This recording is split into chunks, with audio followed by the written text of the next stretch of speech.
Hi friends, இன்னைக்கு சிம்பிளாக டேஸ்ட்டாக ஸ்நாக்ஸ் தான் ரெடி பண்ண போகிறேன். ஒரு கப் அவல் எடுத்திருக்கேன். அதில் தண்ணி சேர்த்துட்டு 2-3 தடவை நல்லா கழுவி எடுத்துகிட்டு வந்துடலாம். இப்போ கழுவி எடுத்துகிட்டு வந்த அவலில் மூழ்கிற அளவுக்கு தண்ணி ஊற்றி 10 நிமிஷம் அப்படியே விட்டுடலாம். 3/4 கப் உடைச்ச வெல்லத்தோட 1/4 கப் தண்ணி சேர்த்துட்டு வெல்லத்தை நல்லா கரைச்சி எடுத்துடலாம்.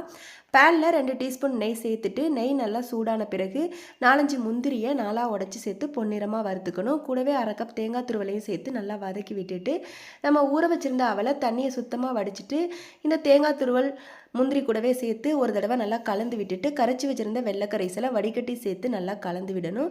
கலந்து விட்டுட்டு 1/2 டீஸ்பூன் அளவுக்கு ஏலக்காய் பொடியும் 1 பிஞ்ச் அளவு உப்பு சேர்த்துட்டு நல்லா மிக்ஸ் பண்ணிவிட்டு தண்ணியெல்லாம் வற்றி ட்ரை ஆகி வந்த பிறகு 1 டீஸ்பூன் நெய் சேர்த்துட்டு சர்வ் பண்ணிக்க வேண்டியதான். டக்குன்னு செஞ்செல்லாம் ரொம்ப சூப்பராக இருக்கும். பிள்ளைங்க ஸ்கூல் விட்டு வந்ததும் இதை செஞ்சு கொடுத்தீங்கன்னா விரும்பி சாப்பிடுவாங்க. நல்லாயிருக்கும். ட்ரை பண்ணி பாருங்கள். வீடியோ பிடிச்சிருந்தா லைக் பண்ணுங்கள். நன்றி, வணக்கம்.